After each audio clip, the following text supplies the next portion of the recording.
Di mana kita bangga. Ganjar Mahfud menang, menang, menang. Jadi presiden.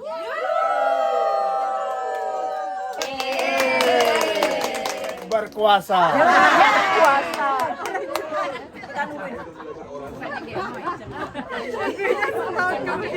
Kita jelek, iya tapi kita mau berkuasa. Halo, selamat siang di sini di Amsterdam. Kami dari Amsterdam dan di samping saya ada Mas Ikhwan Mahmud. Dan saya mau tanya nih Mas, gimana rasanya ikut menyaksikan debat dari sini tidak dekat dengan ayah untuk memberi support? Tetap senang ya karena kita di sini ikut merasakan aura-aura positif dari teman-teman pendukung Ganjar Mahfud, dan kita juga merasakan juga optimisme di debat kelima ini ya. Jadi jadi tidak ada masalah dimanapun karena saya tetap mendapat. Terima kasih sudah hadir ke sini. Thank you. Ya intinya tetap senang, tidak ada masalah mau melihat di Jakarta atau di sini, tapi selama bersama teman-teman yang punya aura positif dan aura optimis, senang.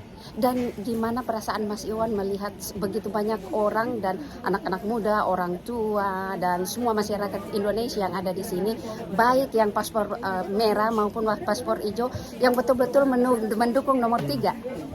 Ya, jadi saya bisa merasakan aura positifnya dan kerelaan itu. Jadi ketulusan, keikhlasannya bisa saya rasakan, dan itu yang membuat saya senang ya, bangga dan optimis untuk hasil terbaik di pemilu nanti. Oke, Mas. Tunggu nanti ya, harus kasih highlight dari debat ya, Pak, Mas. Siap. Oke. Teman-teman dari Amsterdam, bye.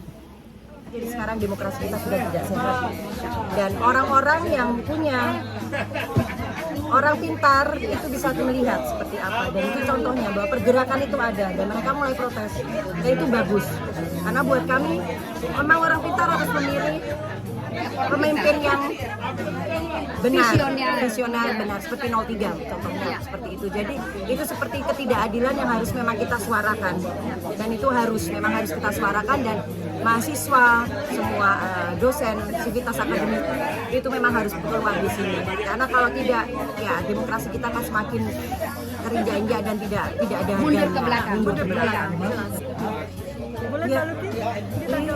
Ya buat saya ya itu kan sudah dari awal bahwa bansos itu dipakai di momen-momen seperti ini sebenarnya tidak tepat. Kenapa tidak dilakukan selama kemarin-kemarin, dan program itu sudah ada? Kenapa pas dilakukan di saat kampanye? Ya itu tidak tahu apakah itu strategi benar atau tidak, tapi buat kami itu tidak tepat. Ya harus disalurkan, tapi kenapa harus sekarang? Kenapa harus sekarang dan momennya seperti ini dan difasilitasi oleh negara? Itu yang kurang etis buat kami, dan itu seperti ya sebuah pengkhianatan. Yang pastinya kita selalu berusaha dan berjuang untuk saat ini memenangkan Ganjar Mahfud. Kalau satu putaran itu sangat bahagia, tapi kalau 20 alhamdulillah itu yang kita inginkan ya, karena kita gencar di sini mengundang semua orang, mengundang semua partisipan untuk mari. Makasih. Makasih banyak ya. Hebat. Ya enggak semua yang hebat, semua yang hebat, semua. Jadi nanti kalau 2 putaran pastinya kita akan announce lebih besar lagi. Kita akan mengundang partisipan masyarakat yang ada di Belanda, di luar Indonesia untuk bergabung bersama kami. Dari sini kami sudah melihat antusiasmenya, dan apabila kita harapkan 1 putaran, tapi apabila 2 putaran, teman-teman saya harap bantuannya untuk semua relawan Ganjar Mahfud di Belanda dimanapun berada. Mari kita bergotong royong, dukung, dan kita satukan semangat kita untuk terus mendukung dan memenangkan paslon kita, Ganjar Mahfud. Menang. Kita kalau 2 putaran kita akan siarkan kemana-mana, teman-teman hadir, Harus datang. partisipasi harus datang. Kita akan besarkan acara kita pilih pasangan yang paling kita sayangi, Pak Ganjar dan Pak Mahfud, untuk Indonesia. Kita lakukan ini untuk Indonesia bersama. Terima kasih juga teman-teman panitia kecil. Terima kasih kepada Kak Luki, Mas Bambang, Kak Eva, Kak Mira, dan Kak Ajeng. Terima kasih kepada donatur Tombula. Terima kasih kepada wartawan NOS mungkin yang nanti akan hadir, dan teman-teman yang sudah hadir pada siang hari ini. Hari ini kita akan nonton debat terakhir, debat Capres, calon presiden untuk 2024. Kebetulan di sini juga sudah ada penyanyi kita yang kondang dan melintang, yaitu Mas Rian.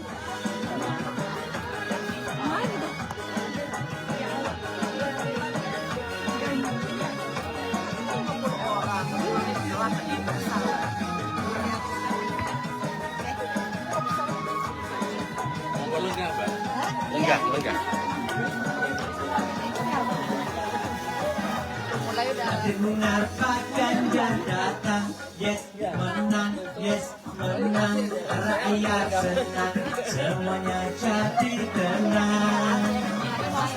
Dengar suara Ganjar, adalah sudah tak sabar, rakyat tunggu datangnya pemimpin anyar. Pokoknya Ganjar, pokoknya Ganjar, pokoknya Ganjar, pokoknya Ganjar, pokoknya Ganjar, pokoknya Ganjar, pokoknya Ganjar. Kita semua pendukung, tidak ada penikung. Gedang saset, gak usah kakean bingung.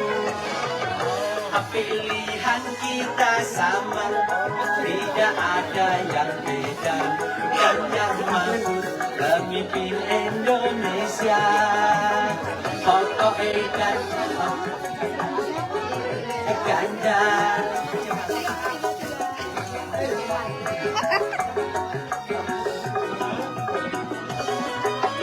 Pak Ganjar presidennya, Mahfud MD wakilnya, yang terbaik pengalamannya.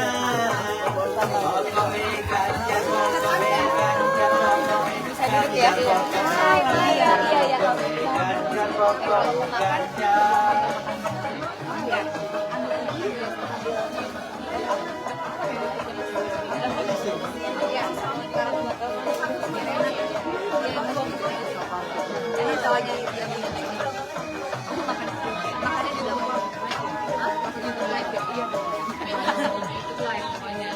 Save it.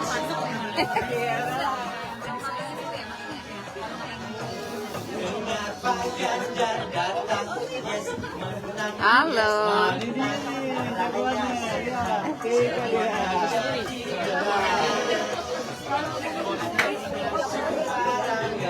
Juga Maria Anastasia. Assalamualaikum warahmatullahi wabarakatuh.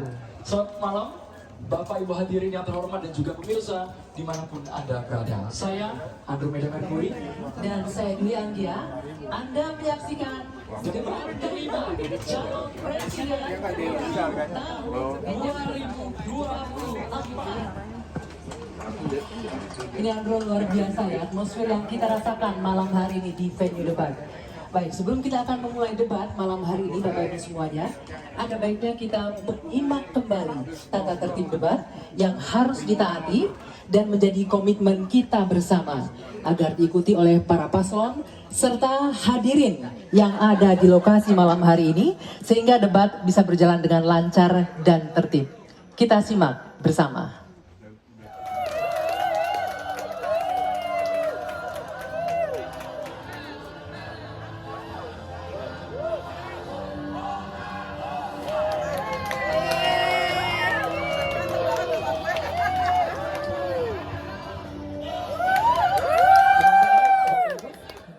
Berikan kesempatan untuk memberikan apresiasi setinggi-tingginya kepada masing-masing calon presiden.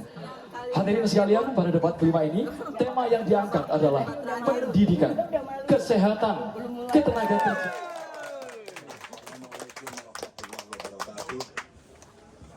Selamat sore, salam sejahtera untuk kita semuanya. Om Swastiastu, Namo Buddhaya, Shalom, Rahayu.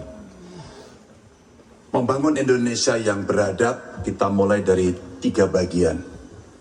Kita punya kepribadian dalam kebudayaan dan itu mesti masuk di dalam jiwa insan Indonesia. Dan tentu saja kesehatan menjadi yang pertama. Preventif adalah sesuatu yang paling bagus. Kita olahraga, makan sehat, dan itu akan membantu dalam politik kesehatan kita akan jauh lebih baik. Dan tentu saja akses kesehatan yang diperlukan di setiap desa. Kenapa Ganjar Mahfud membuat satu desa, satu vaskes, satu nakes? Karena kami ingin mereka mendapatkan yang terbaik.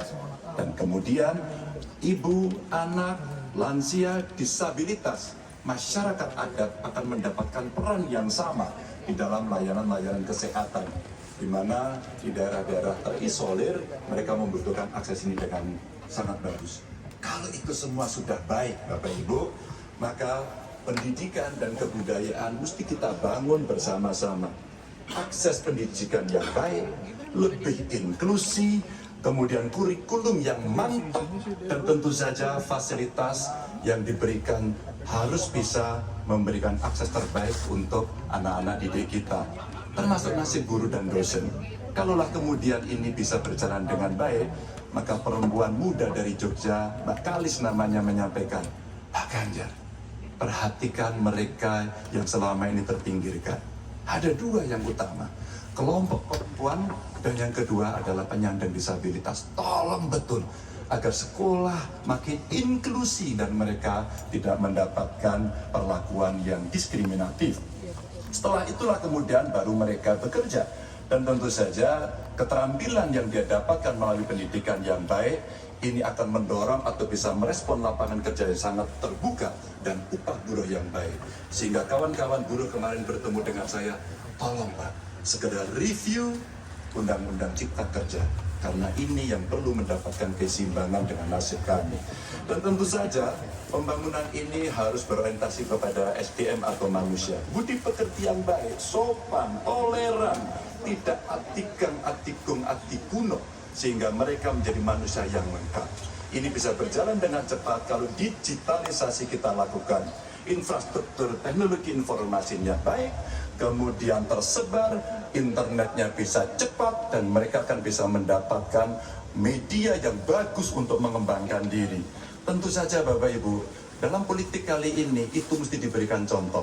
Demokrasinya harus lebih baik, demokratisasi berjalan baik, kemudian contoh atau teladan pemimpin yang juga baik, dan tidak ada konflik kepentingan seperti Pak Mahfud contohkan, dia mundur agar ini membangun integritas yang baik. Dan tentu saja keresahan yang muncul baik dari Gusmus, Muhammadiyah, Romo Van Magnis, Gunawan Muhammad, dan kampus-kampus mesti menjadi catatan kita bersama bahwa kita dalam konteks ber-Indonesia, berbudaya, semua dalam koridor yang baik. Dan tentu saja kenapa ini mesti kita lakukan Bapak Ibu? Karena itulah suara-suara rakyat yang kami dengarkan oleh Ganjar Mahfud ketika kami ditinggal di rumah penduduk, ketika kami mendengarkan mereka dan mereka membuka seluruh unek-uneknya. Itulah kenapa kami sampaikan tuanku adalah rakyat, jabatan ini hanyalah mandat. Wassalamualaikum.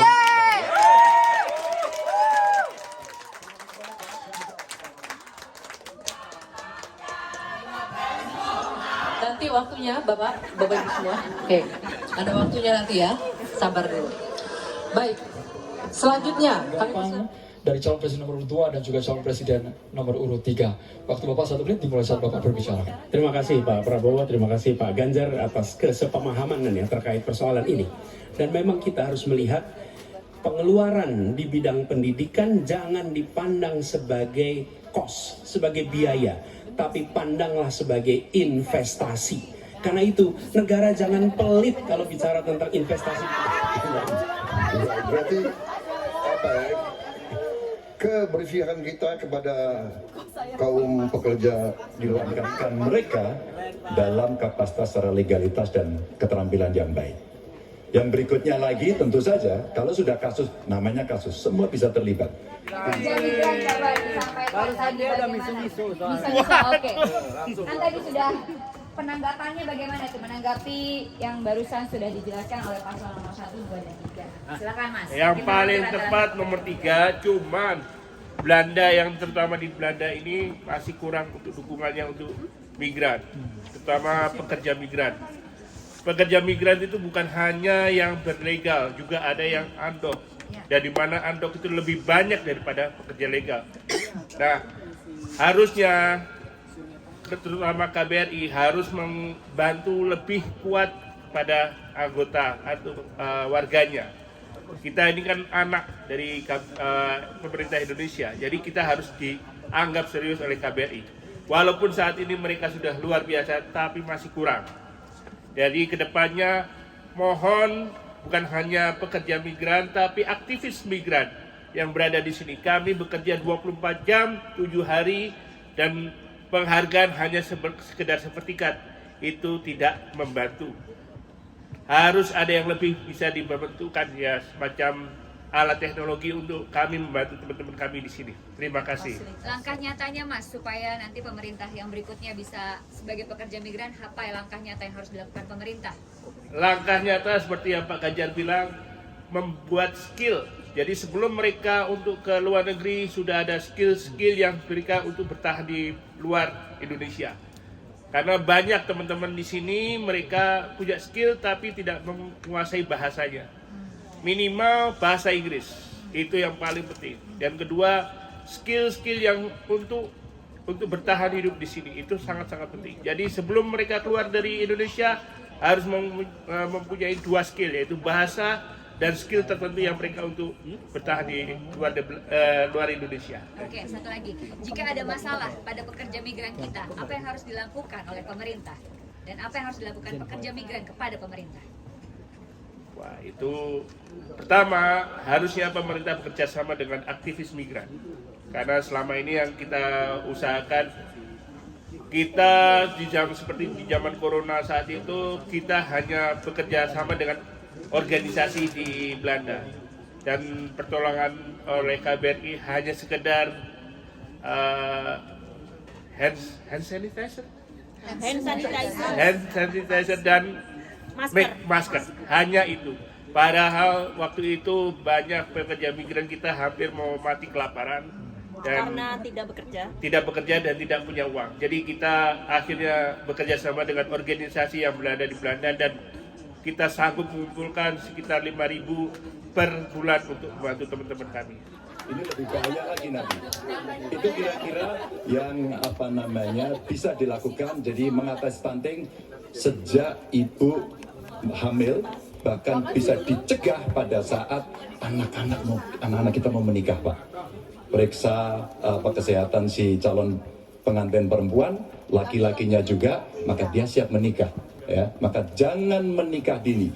Baru hamil, periksa rutin, kasih gizi, insya Allah Pak, itu akan melahirkan bayi-bayi yang sehat, yang kuat, dan kemudian kalau itu kurang gizi, baru Bapak benar tadi Pak.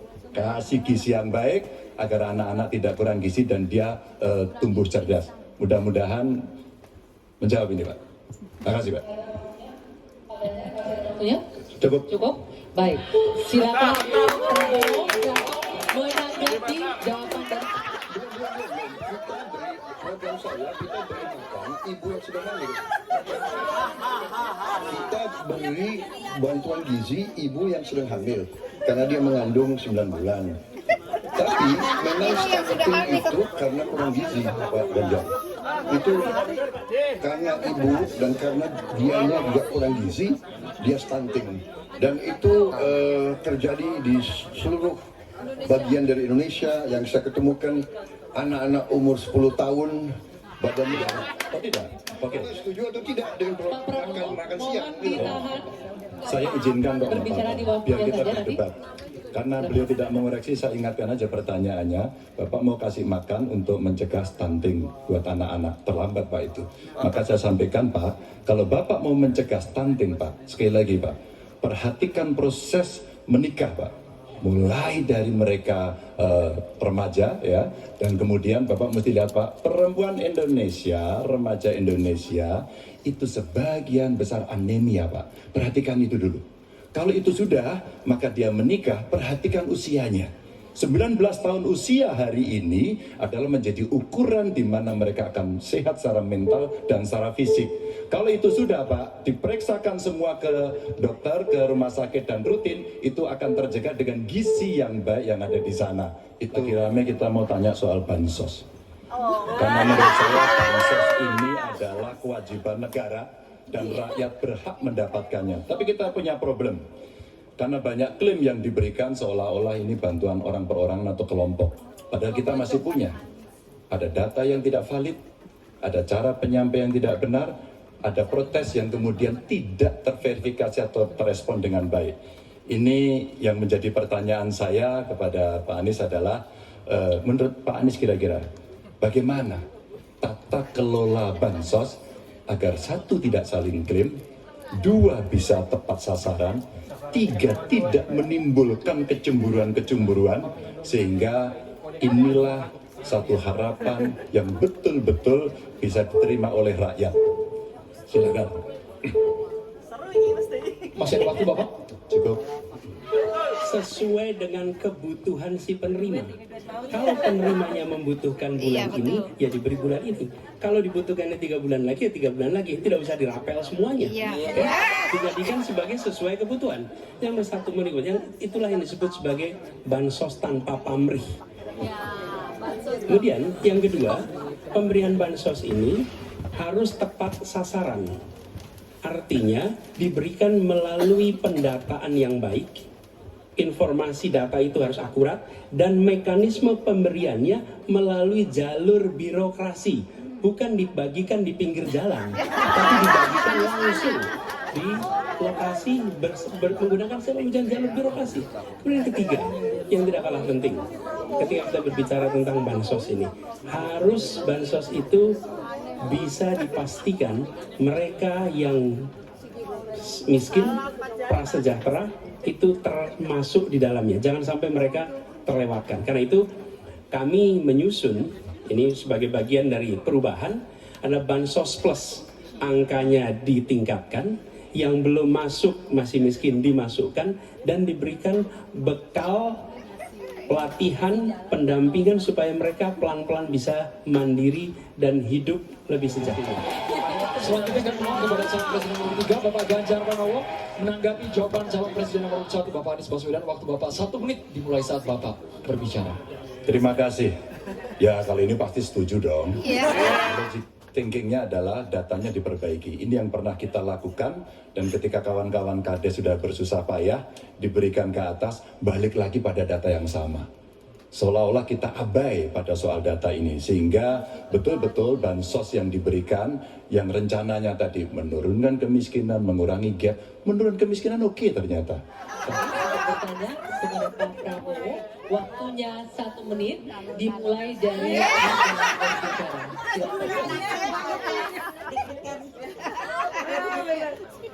Baik, Pak Prabowo yang saya hormati, gagasan yang Bapak bawa dan Bapak gaungkan adalah keberlanjutan.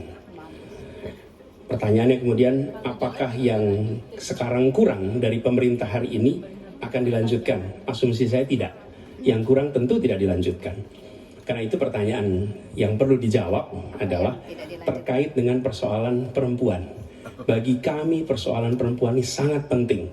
Dan karena tadi tidak ditanyakan di dalam dialog tadi, maka saya merasa perlu untuk mengangkat tema ini untuk memberikan kepada kita yang nantinya berada di puncak kepemimpinan nasional, memberikan perhatian yang serius pada persoalan perempuan. Ini persoalan yang mendasar. Pertanyaannya Pak, bisakah Bapak jelaskan apa yang kurang dalam pemberdayaan dan perlindungan perempuan sekarang dan bagaimana mengubahnya? Terima kasih Pak. Ya, cukup waktunya. Silakan dijawab Pak Prabowo. Waktu Anda 2 menit untuk menjawab. Dimulai dari Bapak berbicara. Baik, benar sekali ya, kita benar-benar melihat bahwa kekerasan terhadap perempuan dan perlindungan. Kita harus tegakkan hukum. Dalam perlindungan masalah-masalah itu kita tegakkan hukum. Dan itu harus kita tegakkan dengan sekeras-kerasnya. Dan itu sudah menurut saya aksiomatis, tanpa kita berpikir panjang. Memang itu kita harus lindungi seluruh rakyat kita, apalagi kaum perempuan dari segala bentuk penindasan, kekerasan, eksploitasi, human trafficking dan sebagainya. Jadi saya sangat-sangat mendorong penegakan hukum yang sekuat-kuatnya dan bantuan kepada lembaga-lembaga even non pemerintah, NGO yang bergerak di bidang perlindungan kaum perempuan. Saya sendiri aktif menyelamatkan. Tidak terlalu ganas ya, lebih soft. Pertanyaan sama jawabannya memang sih sangat menarik juga, Jadi ya kalau kita melihat yang debat ketiga pasalnya itu sangat aktif ya. Jadi kita gimana sih lebih seru gitu. Sekarang memang sih menarik, tetapi kita udah bisa menyangka, memperkirakan apa jawabannya dari terutama paslon kedua. Jadi berarti untuk debat kali ini bersifat sangat normatif kah atau bagaimana? Jadi tidak ada sesuatu yang menggebu-gebu seperti debat sebelumnya? Enggak, ini banyak yang kita udah perkirakan akan ditanyakan dan apa jawabannya kira-kira. Pada substansi jawaban dan pertanyaannya masuk akalkah semua jawaban yang sudah dijawab oleh calon paslon?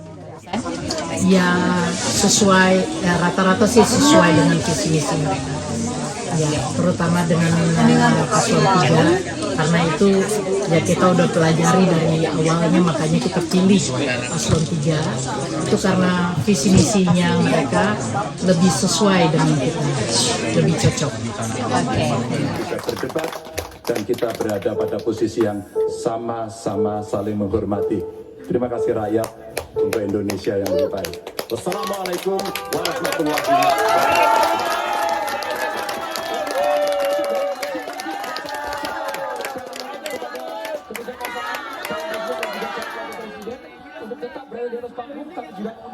Ketua KPU, anggota KPU, Sekretaris Jenderal KPU untuk menuju ke panggung bersama-sama. Kita akan menyanyikan. Selesai, tenang. Hadirin sekalian, kami mohon tenang. Kita akan langsung sama-sama menyanyikan. Mohon sebentar, kita akan menyanyikan lagu pada penduduk.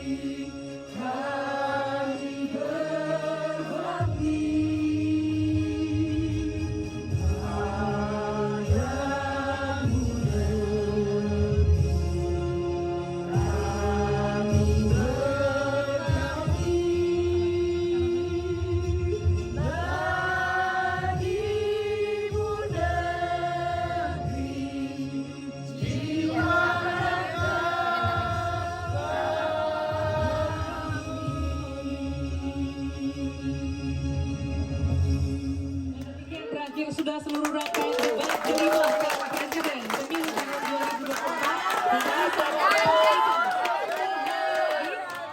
Calon wakil presiden, jangan sampai golput ya Andro ya. Betul sekali lagi, kita sudah sampai di penghujung debat kelima calon presiden pemilu tahun 2024. Saya Andromeda Mercury. Terima kasih kepada semua yang sudah datang di nobar hari ini. Terima kasih semuanya. Terima kasih semuanya. Terima kasih kepada Ibu Desi Indira sebagai penggagas dan donatur. Terima kasih kepada Restoran Desa. Terima kasih kepada Dr. Iwan dan istri. Terima kasih kepada teman-teman panitia kecil Mas Luk, Mbak Luki, Mas Bambang, Mbak Eva, Mbak Mira, dan Mbak Ajeng. Terima kasih kepada teman-teman yang sudah hadir dan terima kasih kepada seluruh masyarakat Indonesia. Jangan lupa tanggal 10 Februari tepatnya hari Sabtu, kita semua datang ke Den Haag di Broadcast Pabrik. Mulai dari jam 10 kita harus datang ke TPS. Jangan lupa, karena suara kita menentukan Indonesia masa depan. Terima kasih semuanya, sampai jumpa berikutnya. Assalamualaikum. Dengar Pak Ganjar datang, yes menang, yes menang, rakyat senang, semuanya jadi tenang. Dengar suara Ganjar, adalah sudah tak sabar, rakyat nunggu datangnya pemimpin anyar. Pokoknya Ganjar, pokoknya Ganjar, pokoknya Ganjar, pokoknya Ganjar, pokoknya Ganjar, pokoknya Ganjar, pokoknya Ganjar. Kita semua pendukung, tidak ada penikung. Kita